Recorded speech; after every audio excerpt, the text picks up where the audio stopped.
Hey, Daily Dosers. My name is Travis Sybert. So excited to join you this morning. Hey, I still remember having to have one of the hardest conversations I've ever had in my life.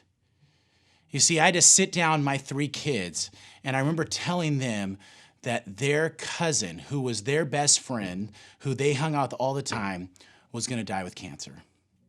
And I always remember this hard time of just seeing them cry, asking question after question. And I remember us having to now walk through this whole journey of just experience that walking with a cousin, walking with a nephew. And I remember after the funeral, having people come up to me that had walked away from God. And I remember one person, specifically a family member, saying, "See, you know why I don't believe in God anymore? Do you know why I don't want to be a Christian? Is because why would a God allow your nephew to die like that?" And it's hard. And I want to let you know something. Sometimes we experience pain like that, and we have questions, and we go, but why? And it goes back to the fall.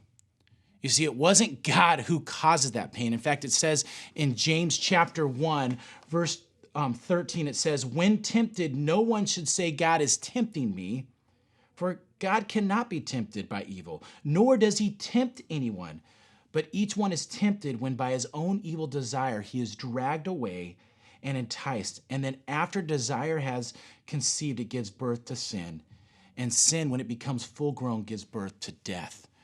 You see, God's not the one that causes our pain.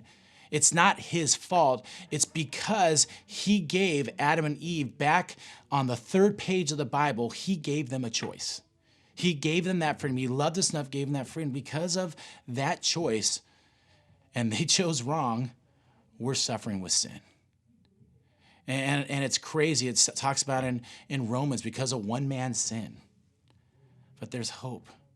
You see, if you actually believe there is a God, if you actually believe that he sent his son to die on the cross for us, if you actually believe John 14, where it says, "I'm going to prepare a place for you," if you actually believe him, when he was on the cross, he looked at the guy next to him and says, "Today you'll be with me in paradise," you need to understand something. We have hope. We have something that no one else has. And here's the cool part is, we win. We win in the end. And I just want to remind you today that when we go through this thing, when you start to say, "God, why would you do that?" I want to let you know something. This is crazy. And I'm not saying that pain is not a good thing, that you need to overlook that. But I won't lie to you, I'm kind of jealous of my nephew. I'm kind of jealous of my grandpa who just passed away a couple years ago. I'm jealous of my mother-in-law. And you're like, "But Trav, how could you be jealous? They suffered through hard stuff." I'm like, yes, but they're in heaven right now. They've won. I'm the one stuck on this earth with all this pain because of the fall, that I'm jealous of them. Listen, the fall caused a lot of pain. It hurt a lot of things. This world is jacked up because of it. But we need to have the hope that the Bible reminds us all the time, that in the end we win. And no matter what happens, I know it's better. It's going to be better. And that's what allows me to go through this life and go, "God, I do believe in you, and I want to continue to follow you." We win.